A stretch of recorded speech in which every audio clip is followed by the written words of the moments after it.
ಒಬ್ಬ ವ್ಯಕ್ತಿಯು ಪ್ರಾಮಾಣಿಕ ಹೃದಯದಿಂದ ದೇವರನ್ನು ಆರಾಧಿಸಿದಾಗ ಅವನ ಎಲ್ಲ ಆಸೆಗಳು ಶೀಘ್ರದಲ್ಲೇ ಈಡೇರುತ್ತವೆ ಎಂದು ನಂಬಲಾಗಿದೆ. ಪೂಜೆ ಮಾಡುವಾಗ ಕೆಲವು ವಿಷಯಗಳ ಬಗ್ಗೆ ಕಾಳಜಿ ವಹಿಸಬೇಕು. ಸಣ್ಣ ತಪ್ಪಾದರೂ ಪೂಜೆಯ ಪೂರ್ಣ ಫಲ ಸಿಗುವುದಿಲ್ಲ. ಹಾಗಾದರೆ ಪೂಜೆಯ ಸಮಯದಲ್ಲಿ ನೀವು ವಿಶೇಷ ಕಾಳಜಿ ವಹಿಸಬೇಕಾದ ವಿಷಯಗಳ ಬಗ್ಗೆ ತಿಳಿಯೋಣ. ದೇವರಿಗೆ ಏನನ್ನು ಅರ್ಪಿಸಬಾರದು? ಪೂಜೆಯ ಸಮಯದಲ್ಲಿ ಭಗವಾನ್ ವಿಷ್ಣುವಿಗೆ ಅನ್ನ, ಗಣೇಶನಿಗೆ ತುಳಸಿ, ದುರ್ಗಾ ಮಾತೆಗೆ ದುರ್ವ ಮತ್ತು ಸೂರ್ಯದೇವನಿಗೆ ಬಿಲ್ವಪತ್ರೆಯನ್ನು ಅರ್ಪಿಸಬಾರದು ಎಂಬುದನ್ನು ಯಾವಾಗಲೂ ನೆನಪಿನಲ್ಲಿಡಿ. ಇಂತಹ ವಸ್ತುಗಳನ್ನು ದೇವರಿಗೆ ಅರ್ಪಿಸಬೇಡಿ.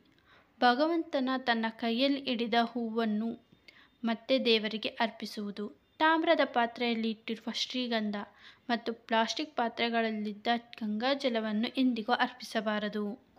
ತಾಮ್ರ ಅಥವಾ ಹಿತ್ತಾಳೆ ಪಾತ್ರೆಯಲ್ಲಿ ಮಾತ್ರ ನೀರನ್ನು ಅರ್ಪಿಸಬೇಕು.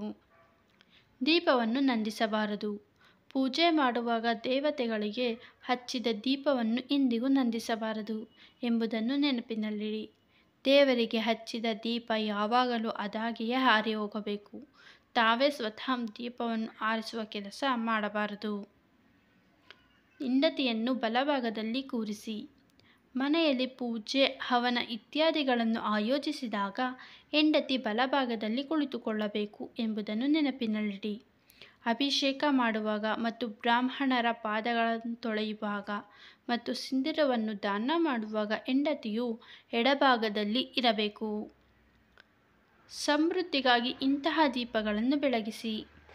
ಒಂದು ದೀಪವನ್ನು ಮತ್ತೊಂದು ದೀಪದಿಂದ ಎಂದಿಗೂ ಬೆಳಗಿಸಬಾರದು ಎಂಬುದರ ಕುರಿತು ಪೂಜೆಯಲ್ಲಿ ವಿಶೇಷ ಕಾಳಜಿ ವಹಿಸಬೇಕು. ಶಾಸ್ತ್ರಗಳ ಪ್ರಕಾರ ಹೀಗೆ ಮಾಡುವುದರಿಂದ ಒಬ್ಬ ವ್ಯಕ್ತಿಯು ಬಡವನಾಗುತ್ತಾನೆ. ಬೇರೆಯವರ ಉಂಗುರವನ್ನು ಧರಿಸಬೇಡಿ. ಯಾವುದೇ ರೀತಿಯ ಶುಭ ಕಾರ್ಯಗಳಲ್ಲಿ ಇನ್ನೊಬ್ಬರ ಉಂಗುರವನ್ನು ಎಂದಿಗೂ ಧರಿಸಬಾರದು ಎಂದು ವಿಶೇಷ ಕಾಳಜಿ ವಹಿಸಿ. ನಿಮ್ಮ ಬಳಿ ಚಿನ್ನದ ಉಂಗುರವಿಲ್ಲದಿದ್ದರೆ ಕುಶದ ಉಂಗುರವನ್ನು ಮಾಡಿ ಧರಿಸಬಹುದು. ಸ್ನೇಹಿತರೆ, ಇಂದಿನ ಈ ಮಾಹಿತಿ ನಿಮಗೆ ಇಷ್ಟವಾಗಿದ್ದರೆ ದಯವಿಟ್ಟು ಲೈಕ್ ಮಾಡಿ ಮತ್ತು ಚಾನಲ್ಗೆ ಸಬ್ಸ್ಕ್ರೈಬ್ ಆಗೋದನ್ನು ಮರಿಬೇಡಿ. ಮತ್ತೊಂದು ವಿಶೇಷವಾದ ಮಾಹಿತಿಯೊಂದಿಗೆ ಭೇಟಿಯಾಗೋಣ. ಧನ್ಯವಾದಗಳು.